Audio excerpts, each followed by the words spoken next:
Hello, ahlan wa sahlan. We're so happy to have you all here. We're going to start on time because we don't want that the people who came on time will have to wait for the others. So let's start all together and thank you for being here. First of all, I wanted to thank Laure Daudeville, the director of the fair, because we really had an unexpected encounter a few years ago. And I'm so happy to work with her. She invited me to be part of the selection committee. And I discovered a very passionate and very dynamic person. So I really wanted to thank her for this opportunity to be here, part of this project. And I'm really, really glad to moderate this panel with 4 persons that I really admire. So really thank you for being here. It's a pleasure. And together we're going to raise this question of how does an artistic scene emerge, develops, and evolves? Who are all the institutions and all the different persons, different eyes that will help in this process? And so this is why we have 4 persons that are very different, very complementary in their point of view, in the work they do for that.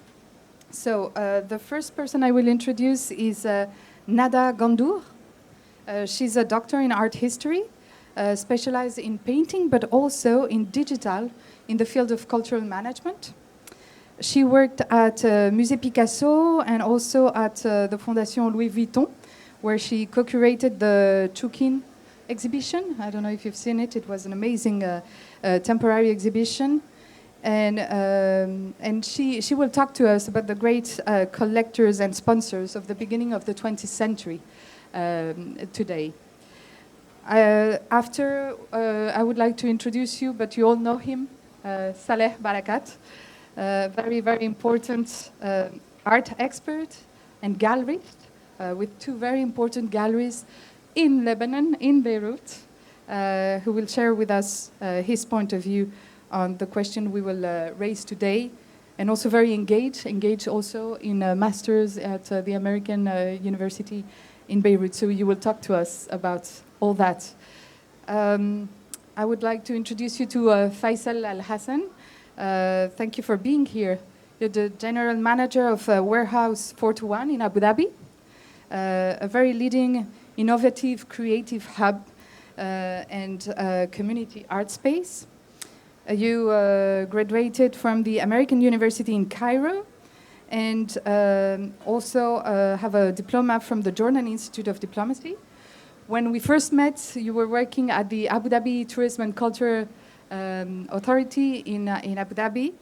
And today, so you're working in this very amazing space that has become a very active participant in Abu Dhabi's creative ecosystem.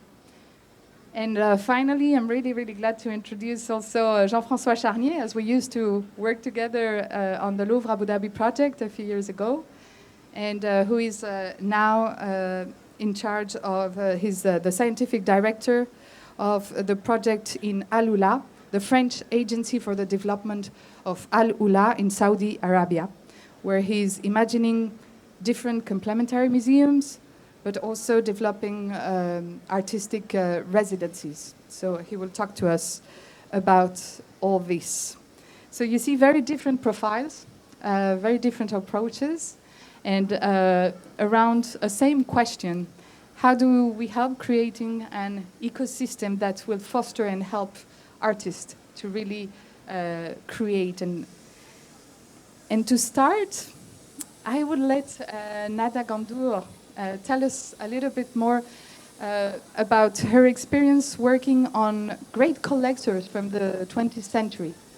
Why? Because it seems interesting to do a step back a little bit to see what was going on, what was taking place at that time in order to help some artists that were not academics to be identified. Good evening, and thank you, Olivia, for your invitation to be in this talk. I would like to say that at the beginning of the 20th century, at the starting of what we call now the modern painting, the structure of the art scene was similar to what as we have now, which means we had, of course, art critics, museums, curators, and also auction houses. And I want to talk about a collector who, in this context, was really one of a kind. He was one of a kind because of the way he was operating when he was buying and commissioning art. He was the patron of Matisse, and we know through the correspondence between him and Matisse, the letters are today at the archives of Matisse in Paris, in France, actually. And we know that he wouldn't, they would agree with he would agree with Matisse about the size of the painting and the price of the painting, but he wouldn't question him about the way he will depict the subject, which means that he was supporting him, he was financially backing him up without questioning him on the way how he is going to represent the subject. And this is an ideal situation for Matisse. As we know, he was rejected at the beginning by most of the art critics. And also because the way how he was buying his painting is unusual. Usually most of collectors, they buy what they appeal to them, what they like, what maybe sometimes because the painter is famous or the painting has a good value. But Choukin won't buy something that he likes.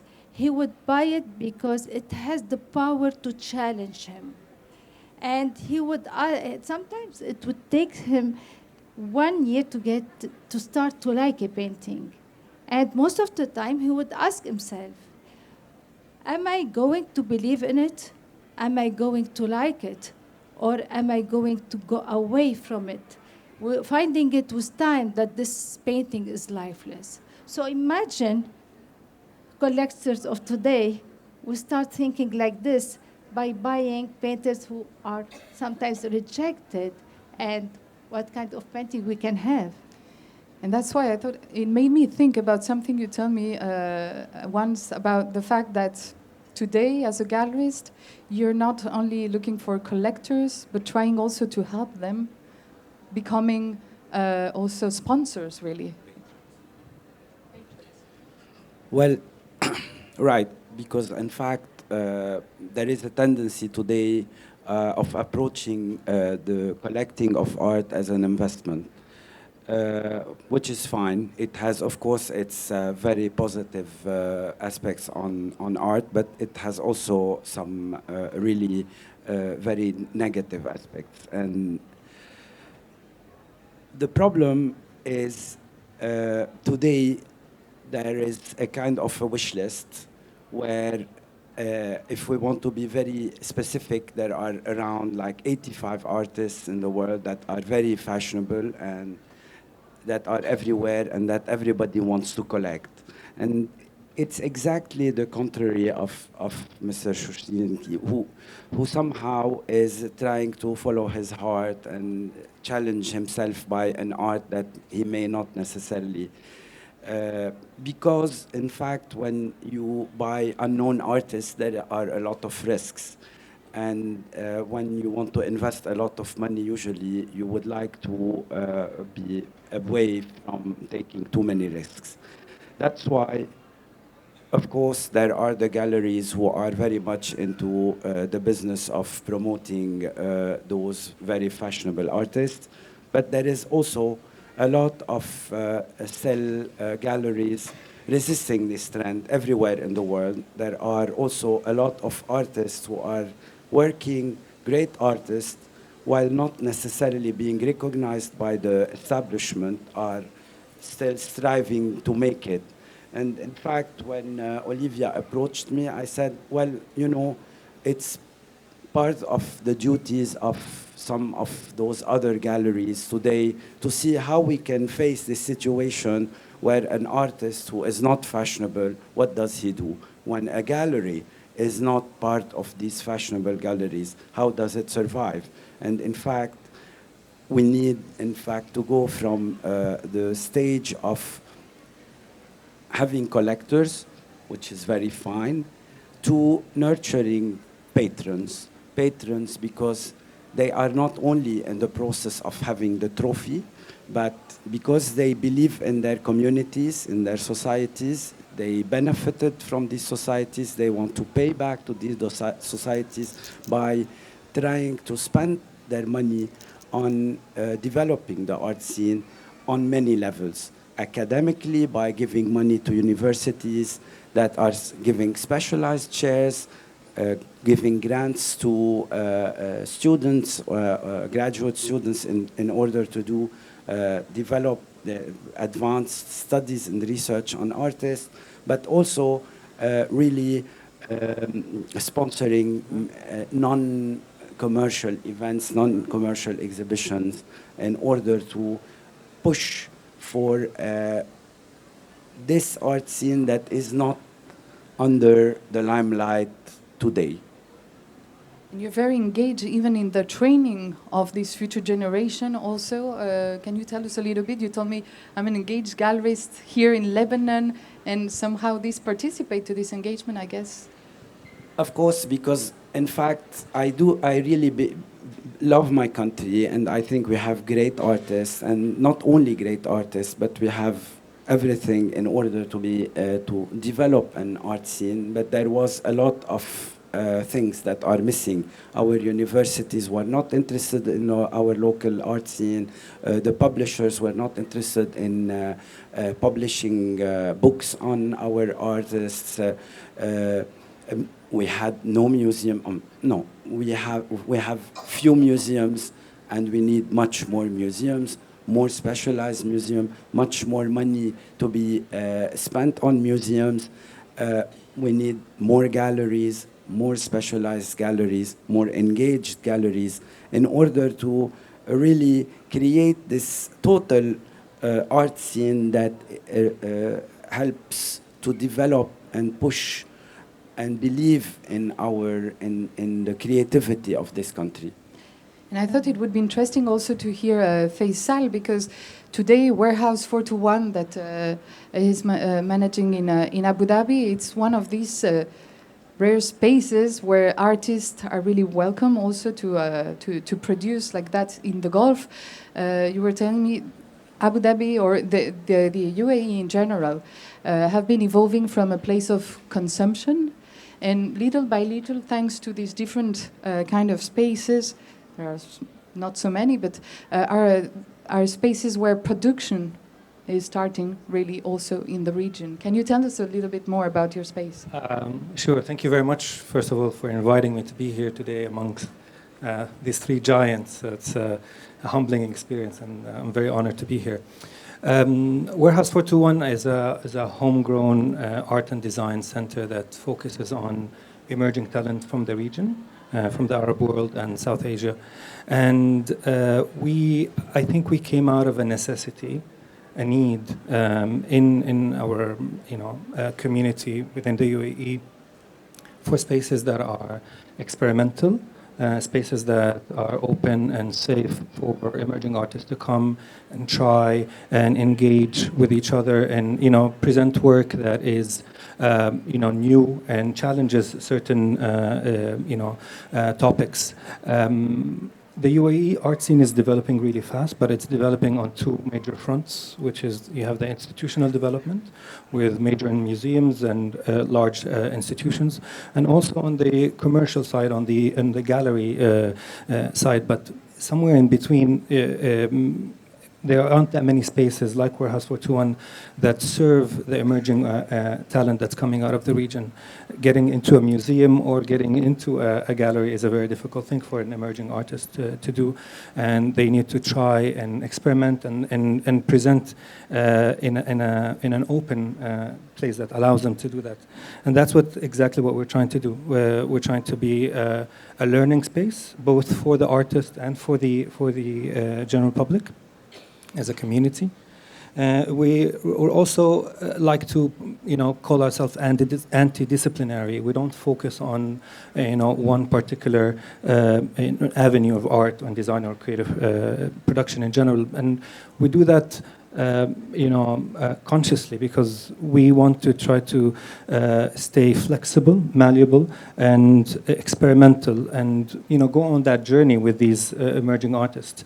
We've been operating for about 4 years, and it's been up and down, different experiences every season. Sometimes we do something that's really good, and sometimes we fail, and we're completely okay with that, because we need to fail with the artists for them to actually learn and engage in different ways and succeed in the future.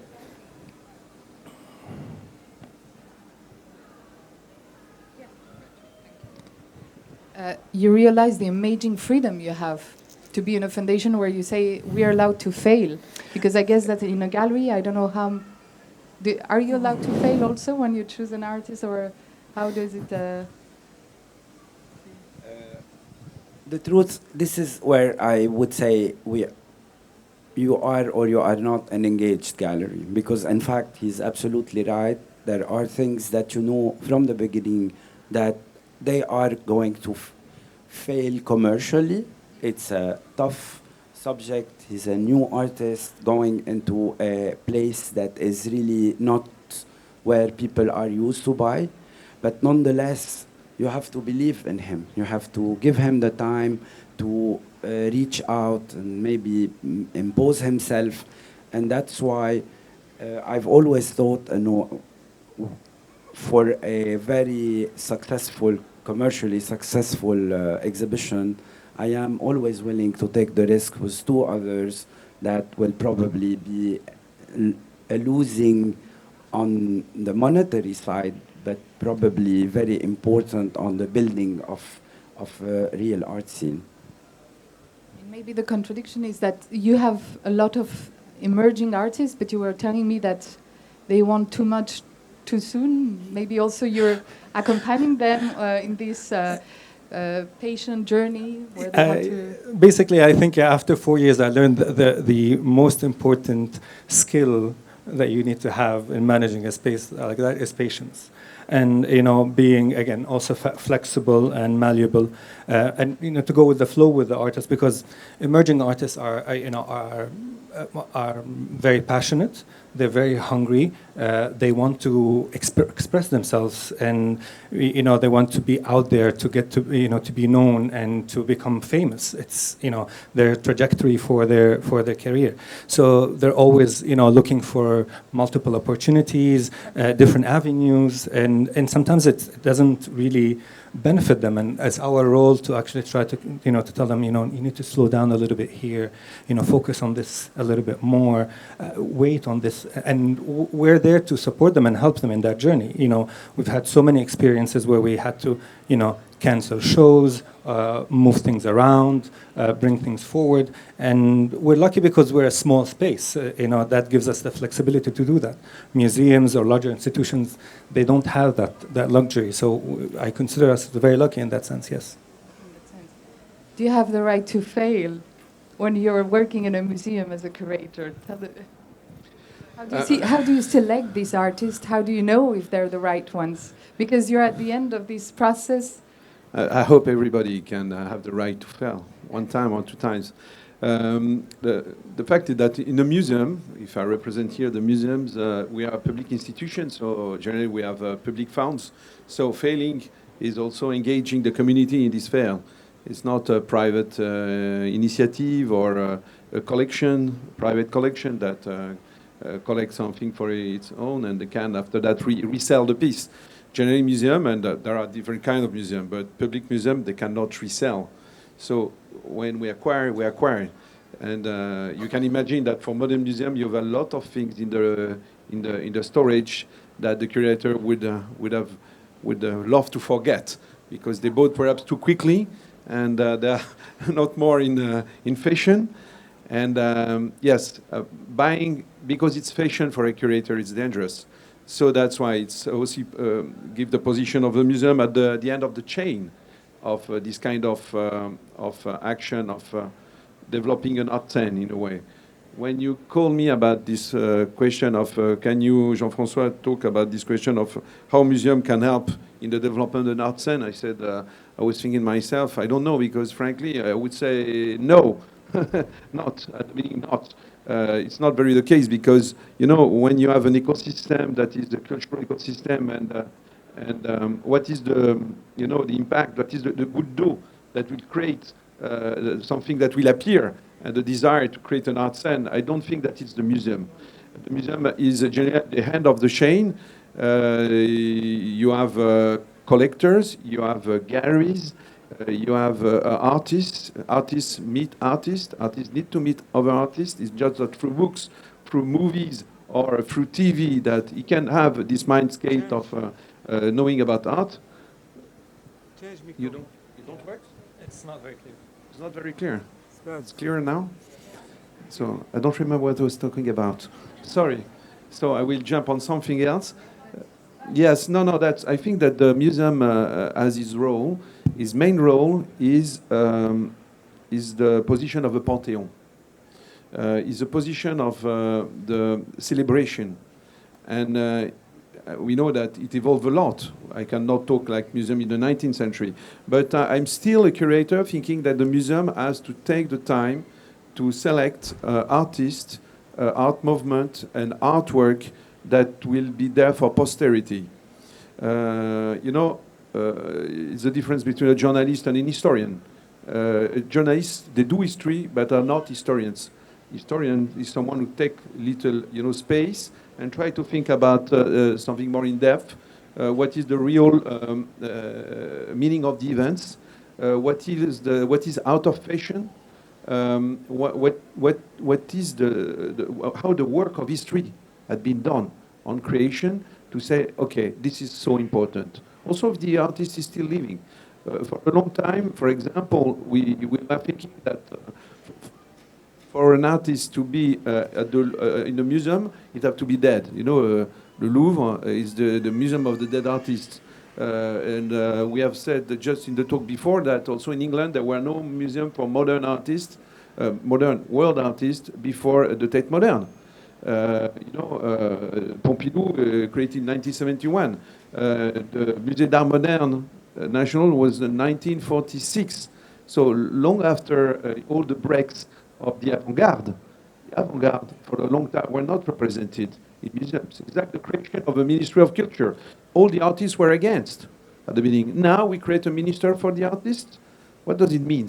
The artists don't need that. Creation don't need museums, in fact. So museums arrive after that.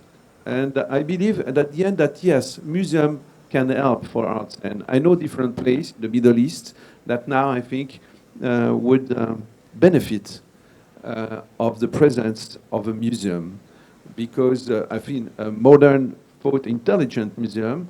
I was thinking in the plane arriving about the MoMA in New York, you know, born in 1929 with the curator Alfred Barr, that was so, you know, certainly engaged in the reflection and certainly was on one the actor of the transfer of the art scene from Paris to New York after war, in what he did, the exhibition, the way that he worked with the artists. So yes, at this point, when you have an intelligent museum and intelligent curator that know how to talk to the artist and know how to select with art historian the right direction, and it's question of intuition. Yes, we make mistake, but at the end, we are working with the fluidity of the creation, and we try to understand what happened. And we try to make history, art history, directly engage in art history. But maybe what is quite similar in your two experiences, it's that also museums as foundations engage also with the community. So it's an important part also of this relationship between the artist and the community in which they are. Yes, perhaps one word. It's a tool of networking, a museum. Yes, when you have a museum, like a nexus somewhere, or cultural activity. Patrons, collector, art gallery comes, and it's a moment also of discussion about all that. So it bonds something all the time around that, you know. Just it's an institution that. But when I contacted you, it was also because you told me you're developing a residency for artists in the project. You want to develop that. Is it still something going on? And are you working with galleries for that? With whom are you going to do this identification? Yes, we are at the starting point. Just I've been longly involved in the Louvre Abu Dhabi. We are not the project to have art residency at the Louvre Abu Dhabi. It was the conclusion was to try to think about universality and to connect also the local with the universal. We've also young artists from UAE scene. I remember this exhibition we did with AlUla. In the core of the Louvre Abu Dhabi, presenting young Emirati artists, dialoguing with the French manufacturer, to also in the savoir-faire, connecting local creation and French savoir-faire, and to see if something could bond from that. Now in Saudi Arabia, in the project of AlUla that I'm involved now, on the creation of a network of museums. It's not only museums, it's not museum there where it's first. There is a platform with a long list of archaeological missions, anthropology, archaeology, and on that, building also a network of museums that will be archaeological museum, geological museum, and also oral museum talking about art creation, and also going to the contemporary. And for that, there is also an ambition on the contemporary. We are now in the time of the definition, and we know that we will do art residency. So we will, because we are in the transformation of this place that is from the remote place in the core of the Saudi Arabia. I would say that 2 years ago I know about the name Maidan Saleh, because Maidan Saleh is this site very well known, by art historian about the Nabateans, but AlUla, I didn't know it, as was 2 years ago AlUla. So if we can, in 4, 5, 10 years, introduce this name AlUla in the mind of everybody and say, so Japanese or American, or so, darling, bring me to AlUla, as we have made something. And if we can create in AlUla what we wanted to do with the Louvre Abu Dhabi, the possibility to have a pépinière, a place where also not only residences but also schools come, visit, discover not only the pre-Islamic past but also the contemporary art creation, and we play with generation of youngs. Childs and also students, and it's my endeavor is to slowly transform in the wish of the leader this scene as an artistic and cultural scene. Tell us a little bit, how from when you discover an artist, you help him until it gets into a museum. You have some experience like that. How do you? Yeah, of course. Actually, it's a very organic thing. It's not just like one day you wake up and you discover an artist. It's I've been in this field for the past 30 years. So with time, you end up being on juries of universities. The students of fine arts would come to galleries. If you are an open door gallerist, you will start to get acknowledged to these people. They will show you their work, and it takes, years and years. But then one day it clicks and you start thinking about a project. But you have to know, it's very clear for me when I start with a young artist that it will take at least 5 years before this artist will become established in the sense that he knows what he's doing. He is mature enough to reach a place where he really can go out. And in the meantime, he has to survive. You have to provide for him to pay the rent of an atelier, to buy the paint and the material. So there is this transitional period, at least in the first 5 to 8 years, where you are somehow supporting the rise of this artist until he reaches a place where he can pay back.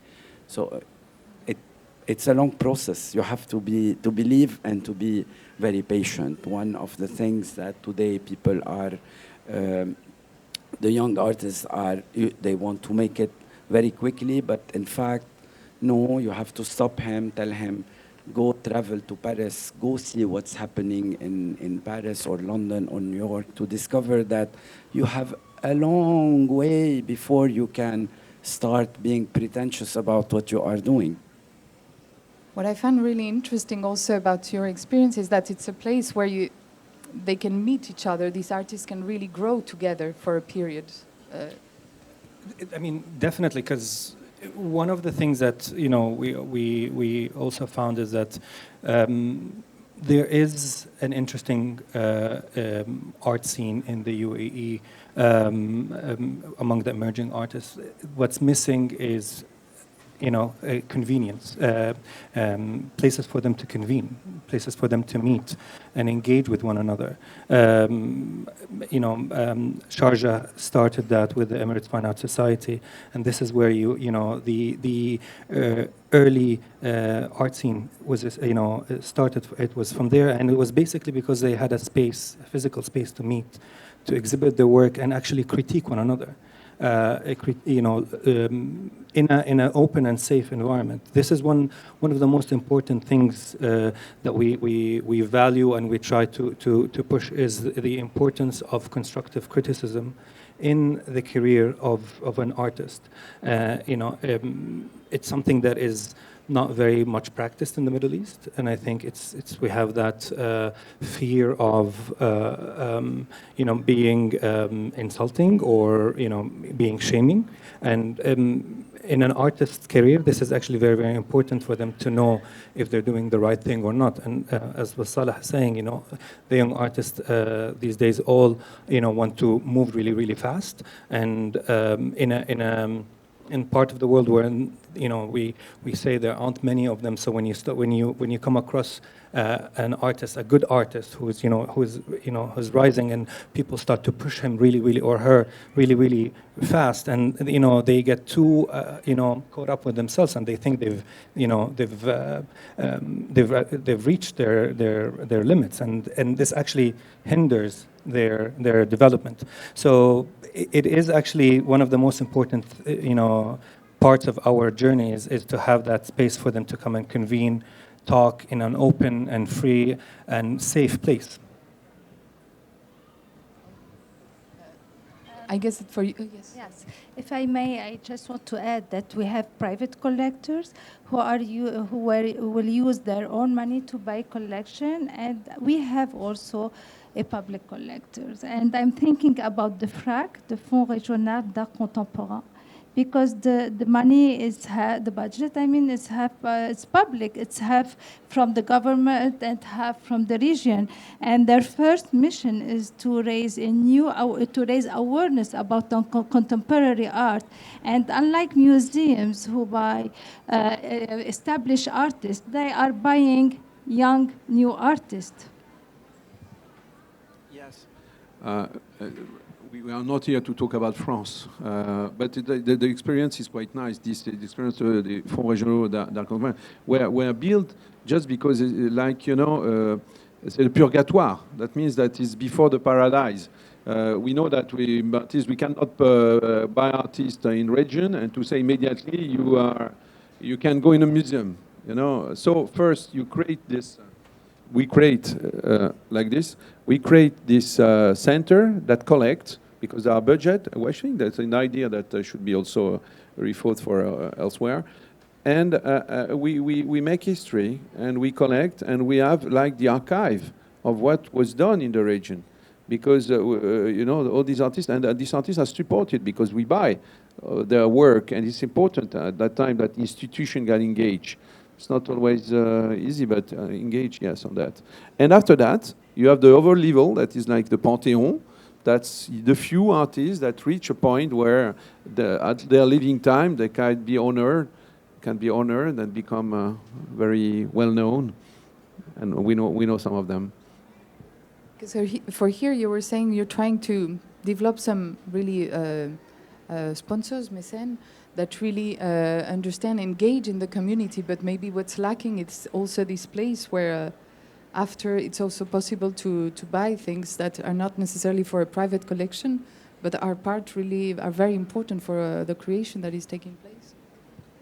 Yeah, I mean, I always, when I start my teaching courses, I show a map where the art scene is really made of several very important parties that have to be all present, all be established in order to have a good art scene. So you have the artists, you have the gallerists, you have the alternative art scene, you have the critical part, the press, the publishing, you have the academia that has to reclaim the part that has, you have the patrons, and you have the museums, right? Because in fact the museum eventually is really the Panthéon. It's when you reach up there. In the meantime, there is a whole process where you need to have the support, and there is the local support in order to survive and just reach out temporarily. But then there is another layer where once an artist has made it here, where do we take him from here to there? And this is where it becomes extremely important, because a good artist here, I want to take him to the Venice Biennial. It's a process that would cost between €500,000 and €1 million. How are we going to do that? I mean, unless you want to go into a very speculative process. If you want to do it properly, we need institutions that believes that, yes, all this is a part of a big circle, and eventually, if you want to promote our cultural identity abroad, we need this kind of patronage that will support all this process until it reaches locally, museums, and the international art scene. It's really everybody has to put his hand in it. You were saying museums arrive maybe at the end, but sometimes we saw it with acquisitions of young artists. How to avoid, like, reaching to prices that would be too important, and that suddenly will stop maybe somehow the development of this artist that is suddenly present, institutionalized in his career. I don't know if one of you wants to. The market is really part of it. I mean, the market is part of the big art scene. I don't think the museum should be very much interested in the prices of an artist with regard to his place in history, with regard to the place of the museum. Speculation is something else. It's one of the aberrations today of any market, and we have to be very conscious about it, because it has its, of course, some advantages, because it brings reputation to an artist. Wow, he made $1 million. But at the same time, we need to be very wary and distinguish between what is of national importance and the market, which has its own system. Yeah, but sorry if I can, but you know, the museum should be little apart in the process and be really at the top. But when you hear artists talking about the museum, when you see the collector talking about the museum, they want to reach the museum immediately. When I've contacted some of the artists, living artists, to be part of the Louvre Abu Dhabi, at the beginning, they say, what? We'll be at the Louvre. So it's something, you know, it's very symbolic. So the museum started to play like this as an element of direct consecration. So sometimes it's mixed too quickly, because it could be an act of, development of an art scene, but in an artificial way, a nationalistic way, for example. You know, there are a lot of museums, their role is not to make all artistry in a disconnected or more art historian vision. It's more a nationalistic vision to try to promote some artists. So or also sometimes with the market. And, you know, the museum is ambiguous. It's becoming ambiguous in this relation to the market, to the artist, and the contemporary art creation for that. I don't say that it should not, but it's a real responsibility to say that if immediately we select artists, we make immediate artistry history with the living body, in a way. In the talk just previously, Rose Issa was inviting everyone to post some comments on artists they like and things like that. How new medias, how these new technologies are challenging your different jobs, the way we work in galleries, in museums, in foundations, and also is helping developing differently these art scenes, local art scenes.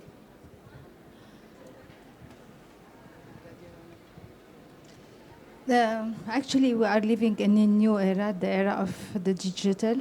And definitely the extent of the impact of the digital is not really clear until now, but we know there is many changes. We know that today the knowledge, the turnover of the knowledge is much bigger and much quicker. We know that also some artists are using new technology for their art. And so some artists will argue that this is not a real art, and some other will say these are new tools that we should use. And about the social media, I agree with her. It's very good to have interviews with all these artists. If we can, these are archives that we can leave, and we can know about the way how they are thinking and what they want to represent. But at the same time, social media sometimes, you know that today everyone is knowledgeable. Everyone can write on the net. It's not like before.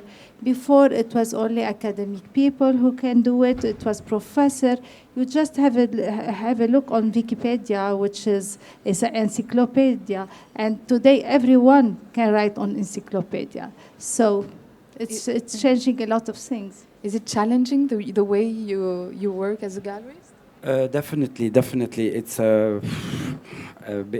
our biggest nightmare a little bit, but at the same time, it's extremely useful because it reaches out to a huge amount of people. You do an Instagram image and you have somebody contacting you from Buenos Aires. I mean, it's huge.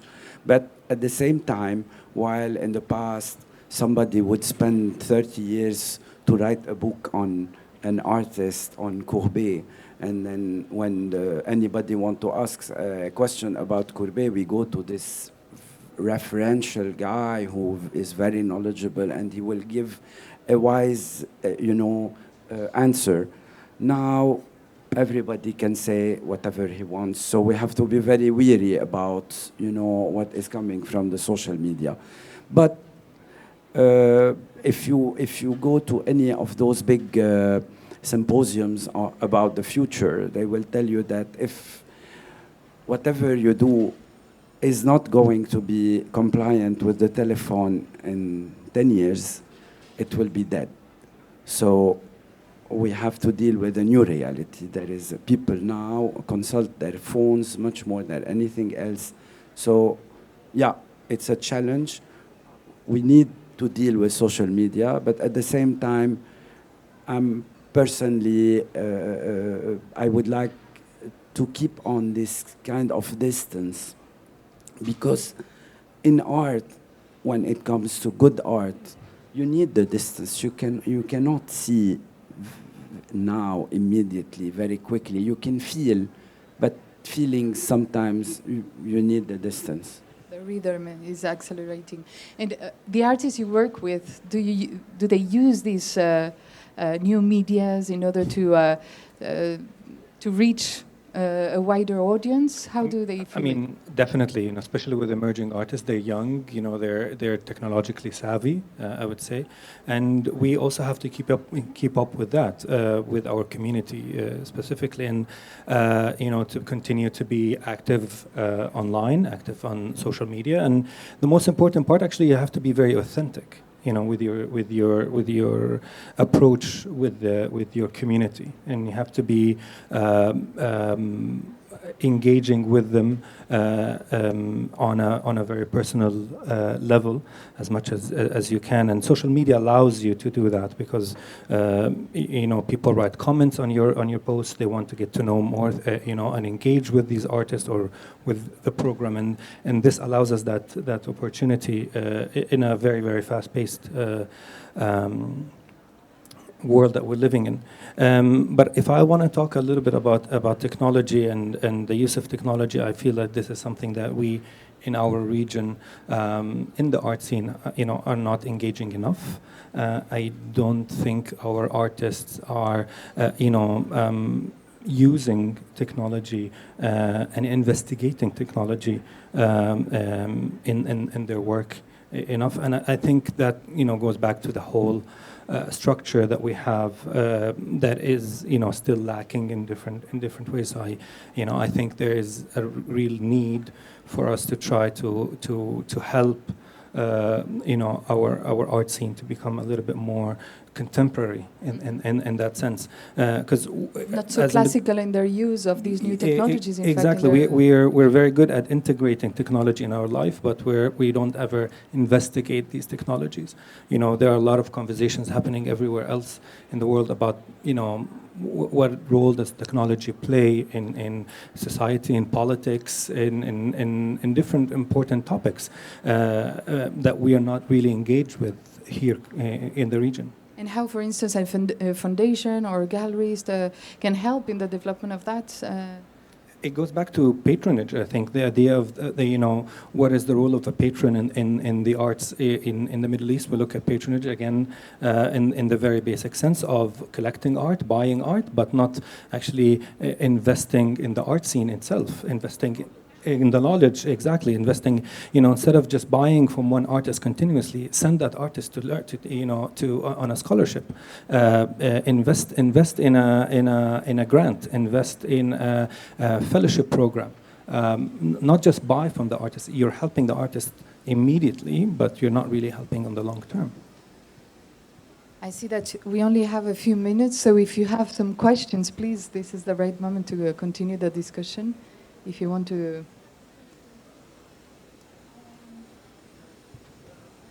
It's the galleries and the curators and the owner of a gallery who choose can you speak in the mic? Who choose the painter. But what about the public? What about who makes an artist to be really liked? An artist is not... The public has a... Where is the role, what is the place and the role of the public? Mm-hmm. And is the public enough educated enough to appreciate? It's not only the money that is important to buy an artist who is well known internationally. Yes, it's also the eye and the taste and the capacity of... It needs not only the work of Saleh Barakat over 30 years, but also he has the people have to be educated. Sure. I mean, this is why I was always saying it's a circle. I mean, you need to have the institutions, you have to have the artists, but also if there is no public. And this is why, personally, when everybody was talking about the creation, the foundation of museums in the Gulf, there was a lot of criticism. For whom are they built? Nobody is interested in art, and I was really somebody who was very, very pushy on that, because I think, you know, you make the museum, and 30 years later you have an educated public. So it's a vicious circle, you know. If everybody plays his role, and then the art scene in general will develop. Yes, the role of the museum here is very important. All the gallery, all too, and the art critics, but the museum has a role of education, and the way we build a museum is very important too. The museum is built about on a narrative. It's a chronology, is your biography, is thematics, but it creates a narrative, and this narrative will be the story that we will tell to the public, and educating the public. I like the difference between the notion of masterpiece and the notion of icon. Art historians, they make art masterpieces, because masterpiece is the top of the creation. We create a hierarchy of what is important and not important. At the end, we arrive to the masterpiece. When the public love a piece, it can become an icon. And we try to create icons. That means that we want to explain, to let feeling to the public that something is so important that he would love to have that in postcard in his room. May I react on the question of audience? And with all the answer, I'm a curator and also an art consultant. I work a lot, mainly in Africa, with contemporary artists or contemporary institutions, so new institutions. And my question is, do we really need to reproduce in the non-Western world what has failed in Western institution? That's first, this is my question. Do we think we have the tools to reach another audience? Do we know this audience, and what do we want to engage? How do we want to engage with them? So before speaking about knowing what is a masterpiece or an icon, maybe there is other things to do with the audience. I think there's many other ways to imagine an encounter with art. This is.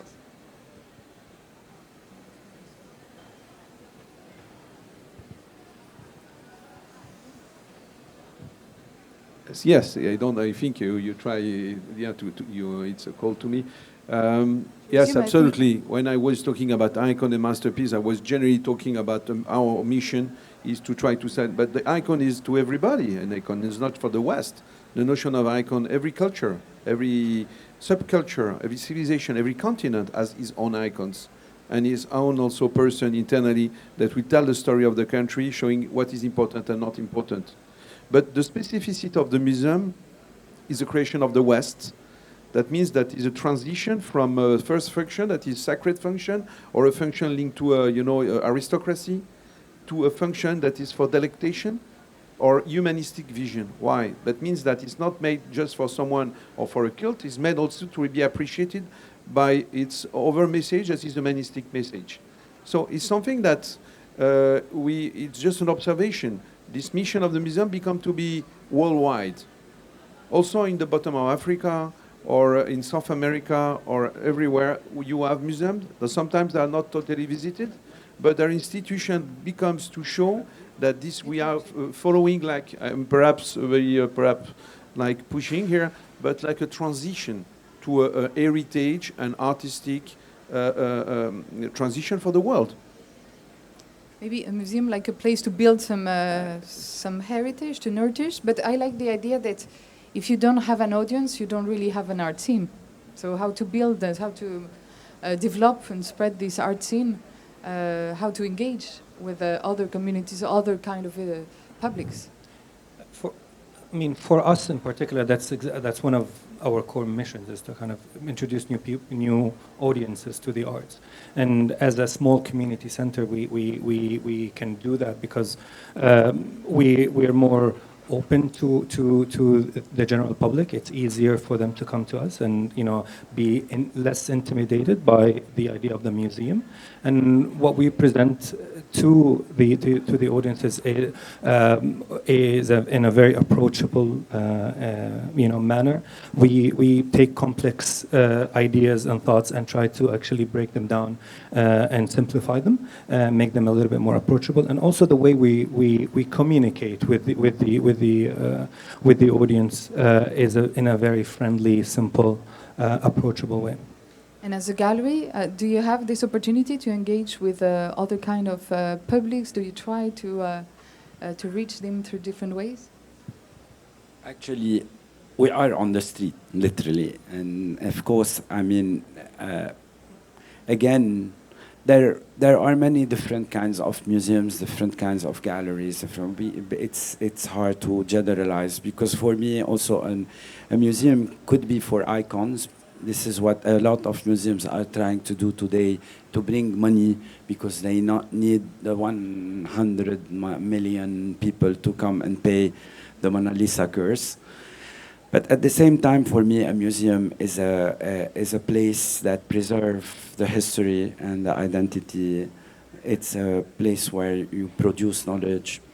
And this is why, and the galleries the same. I mean, you have the galleries who are more pushy on just selling this product called art, and you have those who are more interested, more engaged in supporting artists that are trying to defend a certain specificity about a certain community. It's not easy because sometimes there are a lot of deficiencies on our side in this, let's say, third world. And building consciousness and knowledge is, while I can see you really reached a very advanced stage in this, but you go back to a country in Africa or the Arab world and you reach out to the politicians, it's a dreary situation, so it's complicated. But I think this is why I say everybody has to put his hand. We need to push universities, academicians, historians, art critics, journalists, everybody has to be more involved in being conscious of what is important and what is less important. Of course, Leonardo da Vinci, of course, I don't know, Francis Bacon, but we have our own icons and we need to defend them and we need to believe in them, but it's also a long process that has to be done properly. Thank you, because you remind us also why it's meaningful to have these kind of places and these kind of art productions, because it really transforms the society and helps us becoming curious, questioning ourselves also. And I think that museums are also that. Yes, and if I may, sorry, I will come back to that question of icon because it's quite interesting. When I say icon, it's like when you make the difference between a document and a monument. Also for identity. For what is an identity we can show in a museum of identity? Something that will be more meaningful than other pieces. You transform a document in a monument. That's something that could be meaningful and showing that is meaningful. This is the process of the museum. But you are also at the beginning of the process because already you choose which artist could be interesting. So there is a selection, a different element, like a system of hierarchy, always continuous selection, that at the end there is something that will be public, desired. I was expecting like more, it comes and goes, sometimes the museum, sometimes the gallery, sometimes the audience. Is it that linear? Probably not. But, I don't know, because sometimes we can imagine that some galleries, few galleries in the world that are becoming like museums, you know, and they play like museums. They have their own archive, history. When you visit them, you feel to be in a museum. They want to be appreciated like a museum. Like some collector. When you see some collector, you feel that you are in the home of a curator or it's already like a museum and they exhibit their collection like a museum. There is a desire of museum, in fact. But there are also museums who are trying to play the role of the galleries. But that's yeah, exactly. But museums dream to be as powerful as gallery, and gallery, they love to be thought as museums. But I must say, I mean, just it's complicated to be today also a museum. I'm somebody who really believe in the Abu Dhabi Louvre. You know, the day I saw Salwa Raudash put next to an Alexander Calder or a Giacometti was a very, very, very proud day of my life, because this is what I've always dreamed about. But at the same time, I can understand that museums need to make money sometimes. So if you make a blockbuster thing, I mean, it's all about balancing out. It's about really trying to balance. If there is a good critique from the academic and the press, the museum cannot do mistakes, and then the same with the galleries. I think today the problem is everything is like the frontiers are not very clear. It's a period which is a little bit complicated. Donald Trump is the president of the United States, so everything is confused. But you have to believe in institutions. Great Britain. But it's better to have too many and some competition. It creates emulation than having no no interest for all that, even if there is different points of view. I was just waiting to see when we're going to mention Trump. And no, but one thing that that's important also to highlight here is the role of the museums in our part of the world as an education center. Our education system is really lacking when it comes to art and design and culture. Our youngsters have no idea about Salwa Rawda Shair or Jawad Salim or the Azzawi or any of the movements that are came out in the last century. And having institutions like the Louvre Abu Dhabi can actually help to actually create those icons in the minds of the younger generation. Do you have there's no system in the school, unfortunately, right now. That's why we need the museums to play the role of the school. Also play with a different perspective this role. Do you have other questions maybe you want to raise now? Very, very clear. Thank you so much. It was really interesting to have this debate. Thank you for being here. Thank you.